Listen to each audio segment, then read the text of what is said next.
हिंदी वाला के वो यहाँ से चेन्नई से भगाया जा रहा है। हम लोग के उठ उठ उठ बैठ बैठ कल पकड़ बैठ। अब कैसे हैं आप लोग? तो वीडियो के शुरुआत में तो आप लोग देख ही रहे थे कि बिहार के लोगों के साथ दूसरे राज्यों में कैसा व्यवहार किया जाता है। लेकिन वीडियो में हम लोग आगे बढ़े उससे पहले हम आपको अपने बारे में थोड़ा सा बता देते हैं। तो देखिए भैया, हमारा नाम है निशांत और हम रहते हैं दिल्ली में। मतलब कि आप हमको एक अप्रवासी बिहारी कह सकते हैं। हाँ जी, वही बिहारी जो अपना पेट पालने के लिए अपना घर द्वार गांव परिवार शहर सब छोड़ के दूसरे राज्य में रहने को आकर मजबूर हो जाता है। लेकिन दूसरे राज्य में रहते हुए जब कोई कहता है कि अरे बिहारी है क्या, तब ऐसा लगता है कि कोई गाली दे रहा है। पहले तो ये बात सिर्फ कुछ लोग मतलब उस शहर या फिर राज्य में रहने वाले लोग ही कहा करते थे, लेकिन अब तो नेताजी भी बिहार को छोटा मोटा राज्य कहने लगे हैं। मीटिंग तुम कर लो, मैं बिहार में उधर छोटे मोटे राष्ट्र में जाकर उनकी तकलीफात सुनूंगा। जब इतना बात चल ही रहा है तो हम अपने बारे में आपको एक और बात बताते हैं। तो भैया, हमारा पढ़ाई भी दिल्ली के कॉलेज से हुआ है। तो दिल्ली में जब हम कॉलेज किया करते थे तो एगो लड़का हमसे बोला कि तुम लोग का बिहारी की तरह करते रहता है, तुम लोग सारा बिहारी कभी नहीं सुधरेगा। तो उस दिन हमारा माथा ऐसा ठनका और लड़कवा को एक झापड़ कस के दिए। जिसके बाद उसी दिन हम सोच लिए थे कि अब समय आ गया है कि लोगों को बताएं कि बिहारी कोई शर्म नहीं, बिहारी एक गर्व की बात है। तब बात करल जा रहा है बिहार के, और बिहार के शिक्षा के बारे में ही बात न करल जाए तो फिर बिहार के साथ सबसे बड़ा नाइंसाफी है।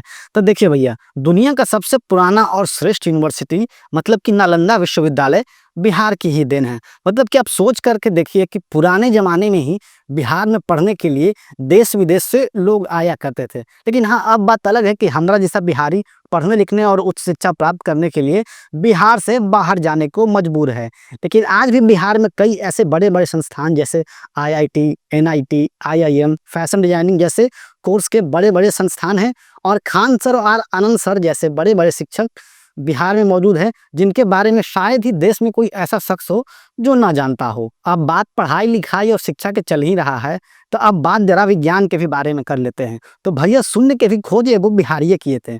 ये वही शून्य है जिसके बिना विज्ञान और गणित का कोई महत्व ही नहीं है।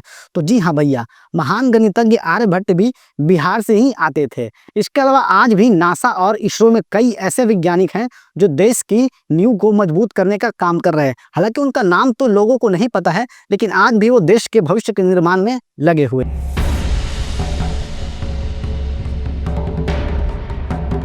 तो भैया, बात बिहार के हो और राजनीति के बात ना हो तो फिर बात ना थोड़ा सा अनपच टाइप से हो जाएगा। मतलब कि आज़ादी से पहले हो या फिर आज़ादी से बाद हो, हर बार बिहार में बड़े बड़े बदलाव की क्रांति हुई है। आज़ादी से पहले जहां महात्मा गांधी ने चंपारण सत्याग्रह किया था, वहीं आज़ादी के बाद JP आंदोलन भी बिहार से ही शुरू हुआ था। आज भी दिल्ली में शायद ही ऐसी कोई सरकार बनती है जिसमें बिहार का योगदान ना हो। आज ही नरेंद्र मोदी को प्रधानमंत्री बनने के लिए बिहार के नेता नीतीश कुमार और चिराग पासवान का ही सहारा लेना पड़ता है। अब जब इतना बात हो ही रहा है तो जरा बिहार के कला और संस्कृति के भी बारे में बात कर लिया जाता है। तो भैया, बिहार से आने वाले मधुबनी पेंटिंग की तो पूरी दुनिया दीवानी हो रही है। वहीं मैथिली और भोजपुरी गानों की दीवानगी की तो क्या ही बात की जाए। मतलब कि इसके दीवाने अब भारत और बिहार तो क्या विदेशों में भी देखने को मिल रहे हैं। YouTube के अंदर ट्रेंडिंग लिस्ट में अगर आप कभी गलती से चले गए तो टॉप 10 के टॉप 5 में आपको कोई ना कोई भोजपुरी गाना जरूर देखने को मिल जाएगा। मतलब इतना तो साफ है कि भले ही लोग बिहार को गाली देते हैं, लेकिन आज भी पार्टी में वाइब तो बिहार के भोजपुरी गानों पर ही आता है। ये तो हो गया शिक्षा, राजनीति और कला के बारे में बात। अब जरा बात करते हैं बिहार के खेल और खिलाड़ियों के बारे में। तो भैया, बिहार से आने वाले 14 साल के वैभव सूर्यवंशी के बारे में कौन नहीं जानता है।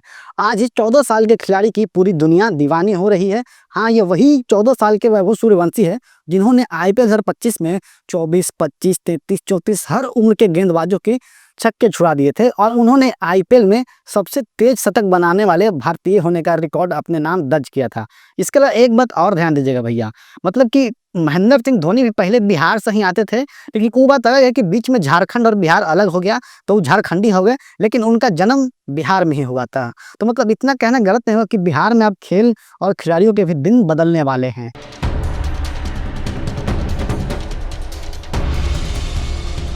ये वीडियो देख के तो आप लोग समझ ही गए होंगे कि ये भी हमरे ऐसा वो बिहारी है जो अपना घर चलाने के लिए घर छोड़ने को मजबूर है। देखिए, कभी कभी हम बिहारियों को सिर्फ एक मजदूर ही समझ लिया जाता है, लेकिन आप खुद ही सोच के देखिए कि क्या एक निर्माता होना शर्म की बात है? नहीं, देश की इमारतें जो बना रहा है वो बिहारी ही तो है। पंजाब और हरियाणा के खेतों में जो काम कर रहा है वो बिहारी ही तो है। तो ऐसे में देश के निर्माण करने के लिए शर्म कैसी और बिहारी होने में शर्म कैसा? हर साल देश के टॉप 10 यूपीएससी टॉपर्स में बिहारी का नाम होता है। अनंत कुमार के सुपर 30 ने गरीब बच्चों को आईआईटी में पहुंचाया। अभयानंद जी एक आईपीएस होकर भी बच्चों को पढ़ाते हैं। हम वो हैं जो अपने संघर्ष से इतिहास बनाते हैं। अंत में हम आपको इतना ही कहना चाहते हैं कि बिहार सिर्फ एक राज्य नहीं, एक संस्कृति है, एक चेतना है, एक विचार है जो हमें सिखलाता है कि हालात चाहे जैसे भी हो, बिहारी ना तो रुकता है, ना झुकता है, ना टुकता है। ऐसे में अगली बार अगर आपसे कोई कहे कि अबे बिहारी है क्या, तो भाई उसे गर्व से कहो कि हाँ मैं बिहारी हूँ। अगर आपको भी ये वीडियो अच्छी लगी हो तो आप कमेंट में #ProudBihari सर कमेंट कर सकते हैं। इसके अलावा आप हमारे चैनल को सब्सक्राइब भी कर सकते हैं। तब तक के लिए जय हिंद, जय बिहार।